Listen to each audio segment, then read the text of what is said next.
AP ఉప ముఖ్యమంత్రి పవన్ కళ్యాణ్ సహకారంతో నవిది పల్లపొల్లి సాయి దుర్గతేజ్ సారథ్యంలో శ్రీకాంత్ మన్నెపూరి డిస్కవర్ ఆంధ్ర డాక్యుమెంటరీని తెరకెక్కించారు.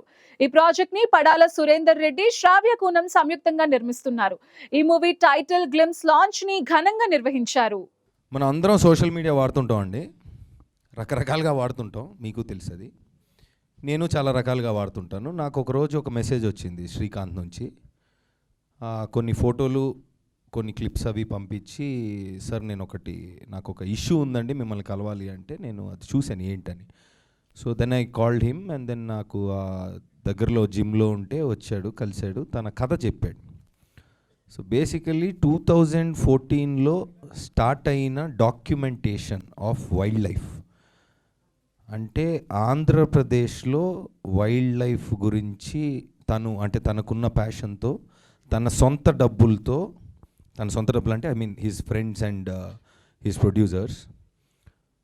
ఇప్పుడు మామూలుగా మనం అందరం ప్రాజెక్ట్స్ చేస్తుంటామంటే అందరం ప్యాషన్గానే పనిచేస్తాం, అంటే డబ్బు కోసం, ఫేమ్ కోసం, దేనికోసం చేస్తాం.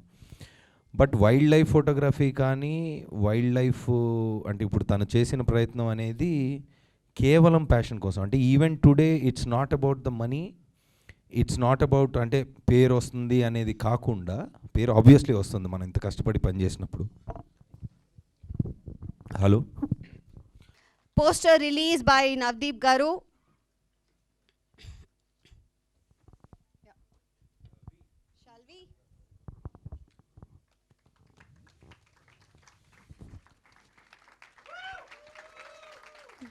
Discover Andhra. Discover Andhra in a very, very different way. Poster. Srikanth, ఒకసారి స్టేజ్ మీదకి రావాలి. శ్రీకాంత్ is a maker అండి. థ్యాంక్ యూ అండి, and good morning, and thank you so much Sai Tej అన్న, and thank you so much Navdeep గారు and my producers and everybody, like I mean the family and friends and everybody who are here. చాలా చెప్పారు కదండి wild life గురించి, మొత్తం చాలా discussion అయింది కదా. So I take a minute. So నేను 2014లో నా గ్రాడ్యుయేషన్ అయిన తర్వాత, అంతకు ముందు కూడా చాలామందిని అందరినీ వైల్డ్ లైఫ్ గురించి అడిగేవాడిని అనమాట. అంటే అప్పట్లో నాకు అంత తెలియదు. అందరిని ఏంటంటే వైల్డ్ లైఫ్ చూడాలంటే ఎక్కడికి వెళ్ళాలి, వైల్డ్ లైఫ్ అని అందరిని అడిగితే అందరూ కర్ణాటక చెప్పారు, తర్వాత డెహ్రాడూన్ చెప్పారు, మసైమారా చెప్పారు, వేరే కంట్రీస్ చెప్పారు, అన్నీ చెప్పారు. కానీ ఎవరు ఆంధ్ర గురించి చెప్పలా, ఆర్ తెలంగాణ గురించి చెప్పలా, తెలుగు స్టేట్స్ గురించి అసలు నేను వైల్డ్ లైఫ్లో ఎప్పుడూ టాపిక్ వినలేదు. కానీ అప్పుడు నేను ఫారెస్ట్ డిపార్ట్మెంట్కి వాలంటీర్ చేసేవాడినండి. అలా వాలంటీర్ చేస్తున్నప్పుడు నేను చాలా ఫారెస్ట్లకు తిరిగాను అనమాట. సో ఇది ఇంత వైల్డ్ లైఫ్ మన దగ్గర ఉన్నాయి, కానీ అసలు ఎవరు దీని గురించి ఎందుకు మాట్లాడలేదు, దీని గురించి ఎందుకు చెప్పట్లేదు అని ఒక చిన్న డౌట్ ఒకటి ఎరేజ్ అయిందనమాట. మీడియా మిత్రులు, thank you so much for coming. I'm here as a filmmaker who has had a deep connection with Srikanth and his journey over many, many years. Like many of you, I connected with him on Instagram and we have been following each other's work over the years. So, Naku Srikanth kunne bandham is mostly a sort of an emotional relationship between two brothers. Somebody I have been watching over the years, really pushing himself physically, emotionally, financially, and I keep meeting him all across south of India. అందరికీ నమస్కారం అండి.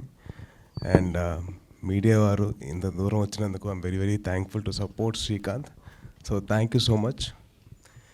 And అలాగే శ్రీకాంత్ సినిమాకి produce చేస్తున్న శ్రవణ్ గారు and మీరు, and thank you so much అండి. అంటే film making is not always about కథ, స్క్రీన్ ప్లే, డైలాగ్స్, హీరోయిన్ కాదు. It's all about showcasing something very beautiful. And Srikanth, you done a very good job in showcasing Andhra Pradesh in this way. Thank you so much. చాలా బాగా చూపించారు మన ఆంధ్రప్రదేశ్లో ఇన్ని wild life ఇవి ఉన్నాయని. So all credit goes to you. ఆ vision రావడం, ఆ థాట్ రావడం, thank you so much for bring out all this. 2020లో నాకు I had a thought. There lot of wild life and human interaction ఎక్కువ అయిపోయింది ఆ టైంలో. ఎందుకంటే కోవిడ్ రావడం వల్ల, లాక్డౌన్స్ వల్ల చాలా human and wild life interaction ఎక్కువైపోయింది. సో అందుకని నాకు థాట్ వచ్చింది. సో నేను నా స్కూల్ ఫ్రెండ్ ఒక అబ్బాయి, we start one small NGO called green pass.